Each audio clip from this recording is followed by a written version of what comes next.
righty. Good morning, everybody. It is Thursday, February 13th. Welcome to the Victoria Real Estate Show. I'm Jane Dustin with the Briar Hill Group at RE/MAX Ogmundson, and today we have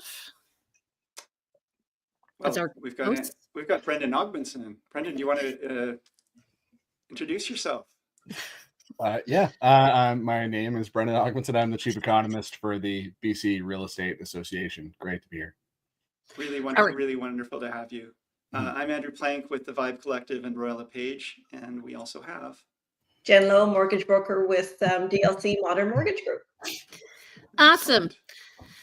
All right, so I'm trying to figure out what the layout is here. Here we go. We're just going to go through our statistics, and then Brendan's going to comment on what's happening in BC. And I saw that he won a special award, which we'll talk about a number of years ago. So I thought it was an interesting name for an award. Okay. Anyway, first of all, if you like the show, please give us your input. Please give us feedback. We'd love to hear your questions. If you have any questions today, we will open up our text messaging, and we'd be glad to hear from you.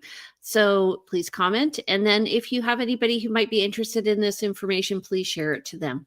Okay, Andrew, go ahead. Okay, so today is February 13th, and we're just looking at what happened in the last week and in the Victoria Real Estate Board. And in the last week, we had 243 new properties go live on the market. And out of the pool of available listings, 151 went pending. 62 properties decreased in price. And there were no price increases. That's actually kind of uncommon, which is funny. 6 back on market, 87 sold, 30 expired, and 6 withdrawn. So compared to the week before, we have actually had less new listings coming to market, which is interesting because I would be expecting this to be accelerating, but 142 properties went pending, so kind of close. Pending numbers were pretty similar. Price decreases 67 last week, and 1 price increase for back on market. 210 transactions happened, but that happens generally around the beginning of the month. 89 properties expired, also a larger number than this week, but because, again, that tends to happen around the beginning of the month. I think also the new listing, it's interesting, the listing to pending ratio here. So we're around 60%. So that's up because our listings are down. Right. Yeah. Okay. All right. For the last... we do this every Monday, so our board puts this out. So to date, we have 470 net unconditional sales for February. 136 for February 2025. That's compared to 470 for the month of February last year. New listings for the whole month are at 308, and that's compared to 1,088 for the month of February last year. So our total listings so far are 2,408. And you can see we're just slightly up from where we were last week. So looking strong. Yeah, there you go. All right, Jen, how are we doing on our interest rates? Well, I'll look forward to hearing what Brendon has to say as well, but we're U.S. Inflation rose to 3% in January. Which is increasing the bond yields in Canada, and there's concern that fixed rates are going to be rising. So for those people that are have their mortgages coming up for renewal or looking to get in the market, definitely, and would prefer a fixed rate, important to get those rate holds sooner rather than later. Next week, we're expecting to hear about our Canada inflation numbers. So that'll be interesting to see how it'll affect our Bank of Canada's next rate decision in March 12th. Okay, awesome. All right, so welcome, Brendon. He won the Crystal Ball Award a number of years ago for his quality of economic forecasting. He is the chief economist for the BC Real Estate Association, and he specializes in macroeconomic forecasting, housing market analysis, and economic modeling. I like to listen to him every month. You can follow him on the BCREA channel as well as on YouTube. So welcome, Brendon. How are you doing? Thank you. I've actually won the Crystal Ball Award 4 times, including Oh, last year. So, Wow. yeah, not to be. What's your short prediction game for here. winning it in future, Brendon? I don't know. I don't know if they're going to run it. It's such a small pool. It's pretty funny. I don't even know. And I may have been the only person that entered. You know. Okay. I don't even know what I was talking about. Also, I don't know where people find bios. Where did I send you that bio? Or did you pull that from the internet? I pulled it from the BCREA website. Oh, I should get that updated. And that headshot is like the worst headshot I've ever had because I look like, obviously my hairline is receding slightly, but that makes me look completely bald because I had a really short haircut and we took that picture like on a really sunny day and I think that the person who took the picture hated me, and then the other picture was like, "This is terrible." And then it pops up all the time, and I'm just like, "How do I get this pulled off the internet?" It's like whack-a-mole with the internet. You've got to, once it's out there, they're never getting it down. So, Anyway. Good luck. Good luck to you, Brendon. Yeah, interesting to look at the stats though you were talking about for February, since especially the new listings, which are tracking lower than for the first half of the month than last February, because January I think was the third highest month for new listings of all time for Victoria. There was a lot of people decided to list, and we saw that all over the province. A lot of seems to me like I'm thinking of it as like a real gauge of enthusiasm. Like a lot of sellers finally looking to get back into the market, expecting things were going to be a lot stronger in 2025. So we saw it all over the province, like a lot of new listings in January. And I'm pretty optimistic generally about the market in 2025, or it would be if we didn't have to deal with the threat of tariffs, which we wrote a whole report about on our website called Choose Your Own Misadventure, that kind of details different scenarios for how the housing market and the economy might respond to tariffs. So otherwise, so if we didn't have that kind of sword hanging over our necks, it would be I'd be very optimistic about this year. And I think we've started off pretty strong. Yeah. I have a question. So do you think things will stay on track until we hear more information about that? Like it feels to me that people are still moving forward, which surprises me. There's not much hesitation. Yeah, there's this a group in the United States that puts out like a policy uncertainty index. So just as a gauge of how much uncertainty there is in the economy. And the one for Canada shows the level of uncertainty right now is at a record high, higher than COVID, higher than the financial crisis in 2008, 2009. And you think that uncertainty, it doesn't just affect decisions by big corporations looking to make investments, maybe, mineral exploration in the north or opening up a new sawmill if they probably haven't done that in 35 years, but whatever, making an investment in BC, especially in the manufacturing sector, is now like a much shakier proposition because all of your largest market is putting a 25% tariff on you. But even at a micro level, you think you might have clients that were looking to maybe buy this year, and the only thing they're reading in the newspaper or hearing on the news, or maybe I should update my references. Maybe they're seeing things on TikTok or something. Are all they see is the potential for a recession, and because of tariffs, and maybe that causes them to go back to the sidelines. So you think it would start affecting things, but yeah, I don't know. I think we've kind of gotten a bit of where we've just kind of gotten tired of hearing the news in the South changes every day. Yeah. So I think there's just a bit of exhaustion around that, and we just don't know what the future is. So you can't wait on that to make decisions, because we've seen the boy who cries wolf over and over again. I'm going to do this. I'm going to do this. I'm going to do this, and then it changes. So it's really hard to know, and you can't live your life in fear. That being said, I'm kind of curious if maybe that January bump that you mentioned could have been from people trying to actually get ahead of what they might think of as some potential future problems. Yeah, certainly possible. So we did see it in basically every market around BC, saw the same increase. So yeah, maybe it is sellers thinking, well, we better get in the first, as soon as possible, or better get out as soon as possible. And that's why we had such a surge in listings. But yeah. One thing that confuses me is that isn't recession mean like interest rates would go down? But the tariffs, I understand, are inflationary, which would potentially raise rates. Yeah, so that's why if you read our the report that we wrote, it kind of details all of those different scenarios. And the one, so in most scenarios, if say the two main things are like if we retaliate and by how much, or if we didn't retaliate at all. If we didn't retaliate at all, we'd have no inflationary response because imports into Canada from the United States wouldn't be going up in price. And so we take the impact on our economy. Exports would be falling pretty significantly, but we probably also have much lower inflation because the economy would be much weaker, and we probably have a bunch of like surplus production that we were going to sell into the United States and now have to try and sell domestically. That might put downward pressure on prices.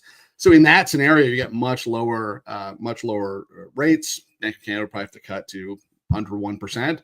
And that would lead to a 5-year fixed rate in like the 2.5 kind of range. But the scenario that's most likely is at least some kind of retaliation. So if we retaliated 100% on all U.S. imports, that would be pretty inflationary. Our government has sort of signaled that we would retaliate with a 25% tariff on 50% of U.S. imports. So in our models, that generates about a 1-point increase in inflation. And then from there, it's how persistent is that? So if it's a one-time kind of increase, inflation's running at 3 or say 3.5%, right, over just like a quarter, and then it starts to fade, and by the next year it's completely gone, then the Bank of Canada would very likely look past that and just kind of do the triage for the economy instead and lower rates pretty aggressively. If instead inflation spikes and it's really persistent, so month after month after month, we're seeing inflation that's higher than the Bank of Canada's kind of 1 to 3% preferred range, then it gets to the point where they can't cut rates, and they might even have to raise rates depending on how persistent that inflation is and how much higher over target it is. I think that's an unlikely scenario. That is what we saw post-pandemic with impaired supply chains and the invasion of Ukraine that caused what was ultimately a temporary increase in inflation, but it did start to get into expectations of households and businesses. So once households see their bill at the grocery store start to really spike, that's when we tend to see expectations get unanchored for the Bank of Canada's 2% target.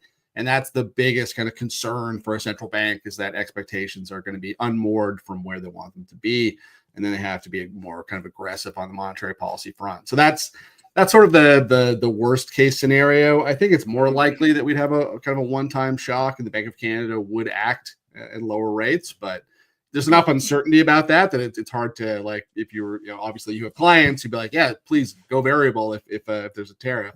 But then you might get this, maybe a 15% probability that we have this very persistent inflation, and they ended up with higher rates. I have a question about housing. So I guess 2 questions. One, I was looking at your statistics release, and the HPI is down in kind of the lower mainland, which sort of surprised me because I heard their markets actually picked up compared to the rest of the province. What do you think about that? So parts of the lower mainland are still pretty weak. Or started the year, it was interesting. Like, we ended the year in every market with a fair amount of momentum, and then January in like the Fraser Valley, so like Surrey and Langley and Abbotsford, was pretty weak. Their sales were down year over year.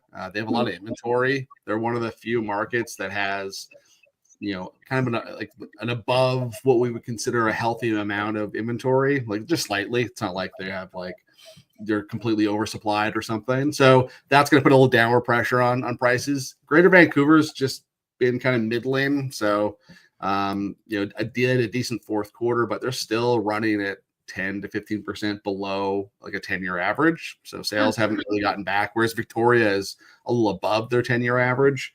Most of the lower mainland is still struggling to kind of get back to normal levels of sales. Inventory starting to accumulate. So, month to month, obviously prices are going to be up. Sometimes they're down. They've been basically flat for 2 years. Although in Vancouver, it's interesting. Their peak price for the average price was in like June of 2024. So they're the only market, I think. Really? Maybe the north, but yeah, one of the only markets that has had a recent peak that exceeds like that February 2022 kind of peak that every other market had. Okay, and I have another really interesting. I have another question. It seems to me there's an accumulation of condos, and I noticed that like investments, people are trying to get rid of investments. Is that a trend? Yeah, it's interesting. We've seen so both in a few markets like the Okanagan, parts of the island, parts of Vancouver. After the new regulations on short-term rental came in, we did see like a flood of new listings for condos. Didn't seem to affect prices much, at least in Vancouver. Like the average price of a condo or like an apartment is still pretty high. But one other thing we're seeing in Victoria and Vancouver especially is a rise in unsold new units. So, when developers start a new project, that's a pre-sale, what is it, like 70% of the building, and they hold back some for when it completes because market conditions might be better, and then they try and sell them upon completion. What we're seeing is that those units are having a really hard time moving. So I think in Victoria now has the highest level of unsold new units since 2014. In Vancouver is very similar. So like a lot of that is probably there's investor appetite is completely gone because you can't use it for short-term rental. I have a whole spiel in my presentation about, we need investors in housing to hit our housing targets, on our supply targets. And if you just kind of make a list of things that you can't do with your property without incurring some kind of penalty, like you can't keep it empty for a prolonged period. That's probably good, but in Vancouver you'll pay three separate taxes if you do. You can't sell it to a non-resident because of the foreign buyer ban. You can't own it while earning 51% of your income outside of Canada because of the speculation vacancy tax, besides neither being speculation nor vacancy. You can't use a short-term rental, and if you use it as a long-term rental, we make it really, really hard to get rid of a problem tenant. So hard to be an investor. And you can't flip it either. Well, not even a flip. If you sell it within 2 years, you might incur a tax in BC, and if you sell it within 1 year, you might incur both. You will incur both, or perhaps the federal anti-flipping tax and the BC flipping tax. It's unclear who gets paid first because you can deduct expenses. Right. It's a profit-based tax, but I'm not sure who you're supposed to pay first. Interesting. You do your taxes first and then you submit. So it's a perfect storm against new construction. And so that's going to really hurt. But then I've been hearing too, CMHC, which is the prime lender for builders, is starting to get a lot more conservative and pull back. Rentals, even like purpose-built rentals are on the chopping block. It sounds like we're not going to be seeing a lot of new construction for condos maybe in the coming years. Is that anything on I don't know. radar? I mean, there's certainly a lot of headwinds, but there's also zoning policies entirely, designed around building a lot of new apartments and missing middle and that kind of thing. So maybe it'll be even more of a shift towards that. I know in the past 3 or 4 years, we've essentially only been building rental because the CMHC obviously, or the government provides a lot of incentives and subsidies. And so it hasn't been very attractive to build ownership.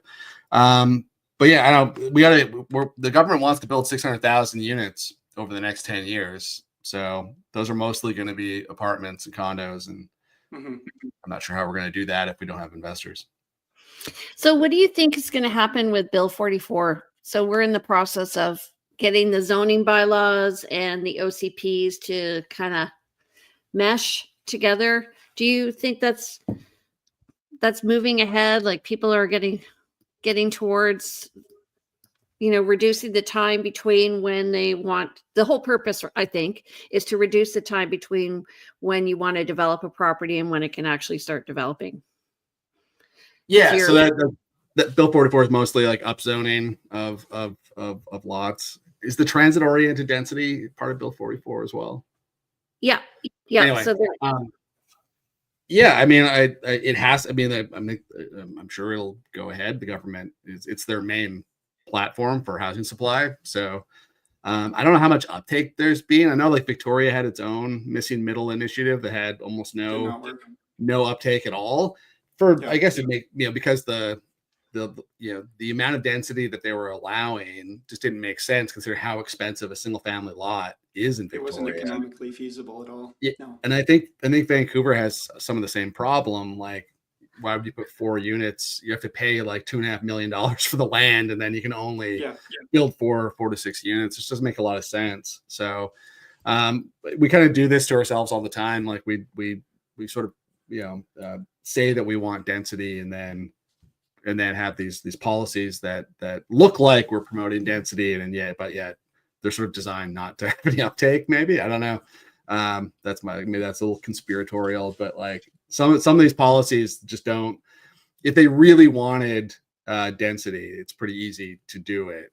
But they said they have these sort of like bolt-on kind of approaches where it's all like second and third best solutions to try and get the amount of housing they want. And there's a lot of communities too where, like, is Oak Bay really going to densify? Probably not. They seem that community seems like they don't want it, and the council doesn't want it. And the same thing in West Vancouver. Like, they're trying to force West Vancouver to build a lot more, and like it just isn't going to happen.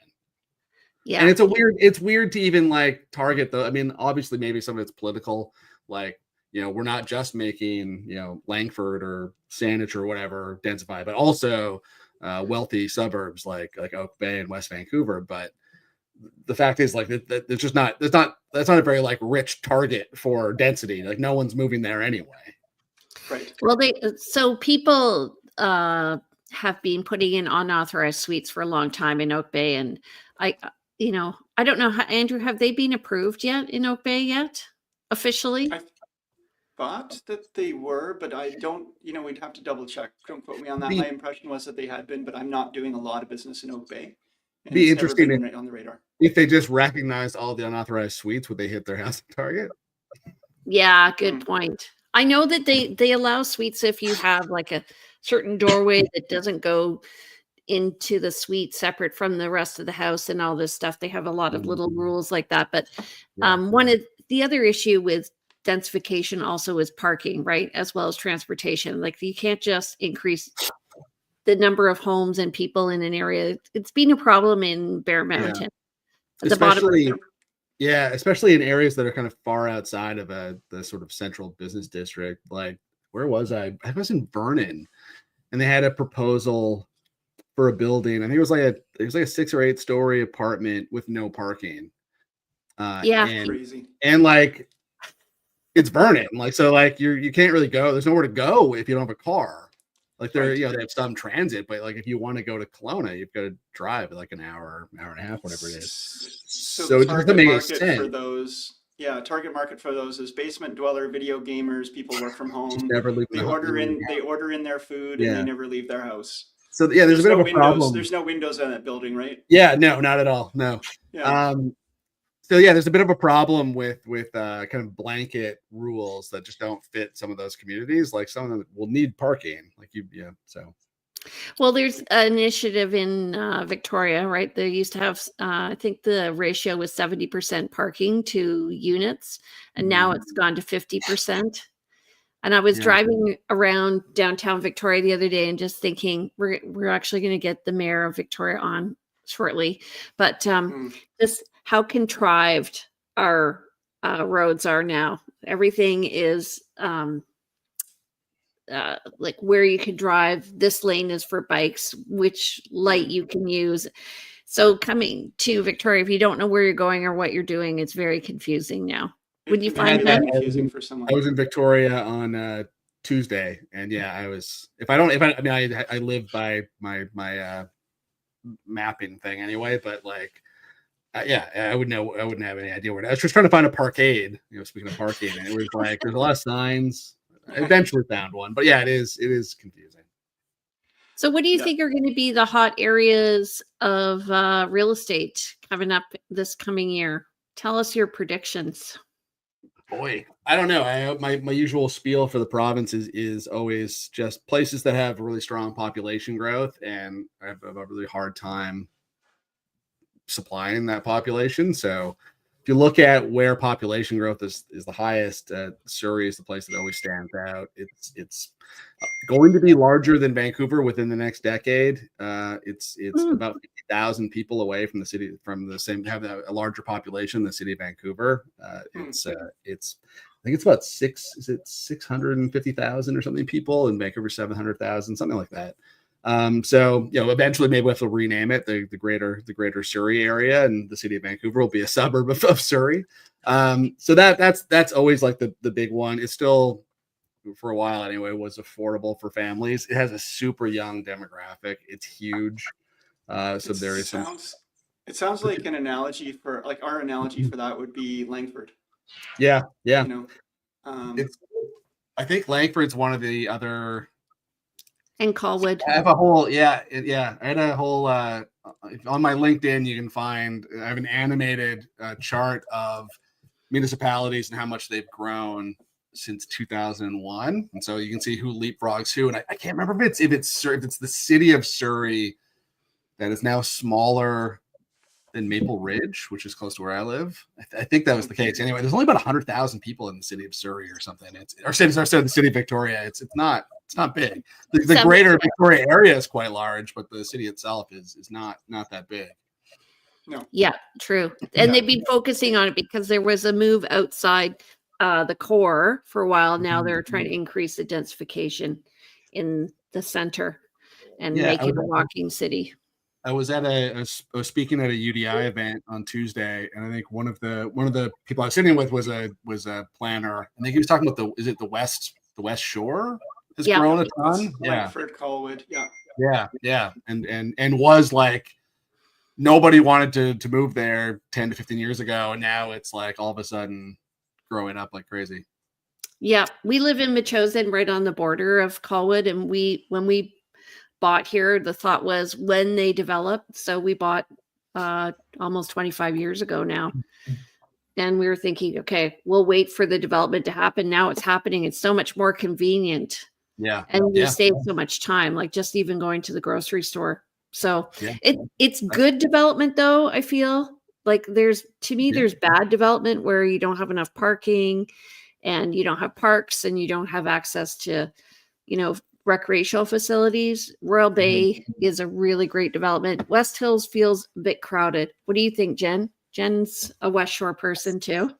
I'm born and raised. I've been here since early 80s, and it's definitely, and I'm in the Royal Bay area as well. You got the Oceanside community. It's grown. It's been neat to see the changes when it was literally like the hood. Back in the day, way out there. And now, I mean, it's definitely a growing community for young families. And that's the difference between like the core Victoria, where there's only the option to go up or do infill.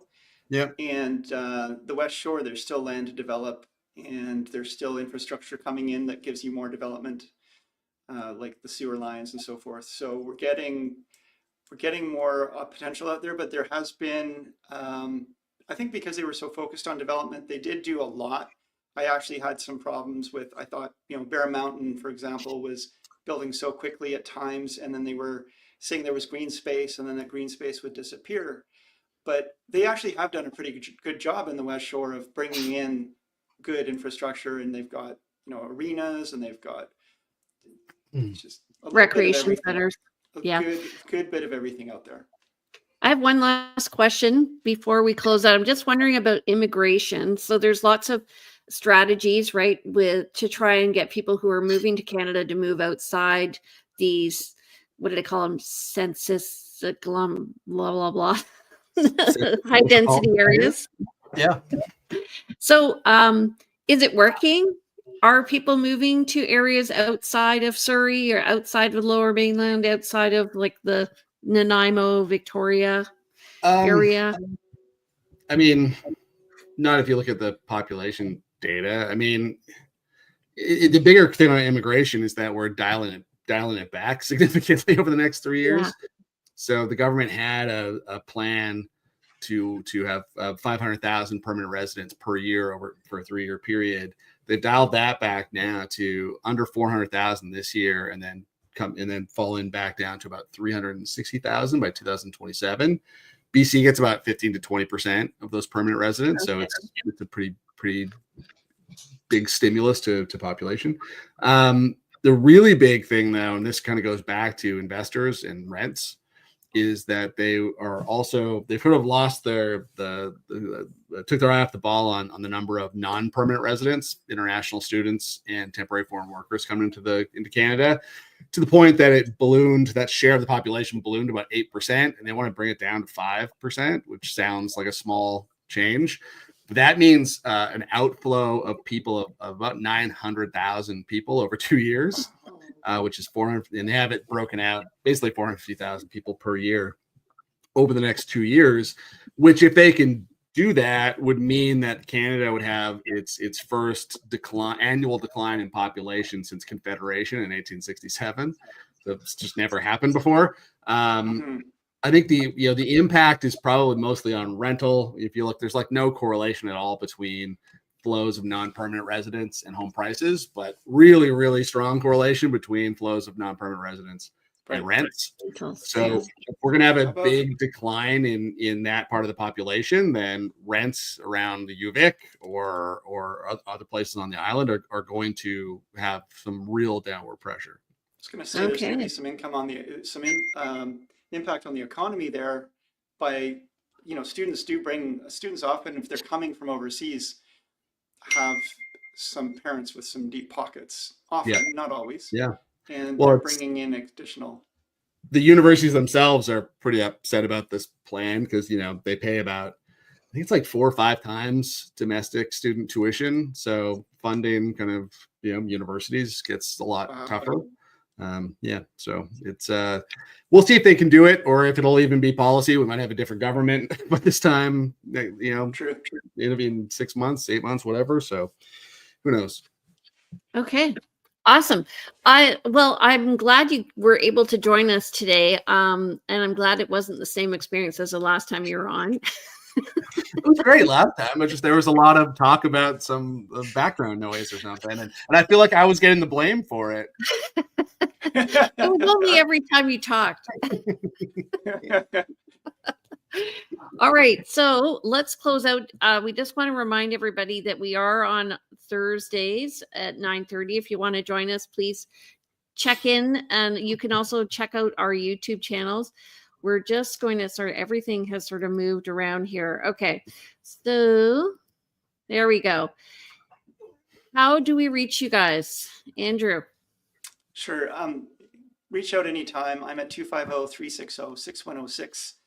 Emails info@andrewplank.com. If you go to my website, andrewplank.com or realvibe.ca, you can book a coffee meeting or a meeting with me so we can chat about real estate or anything else.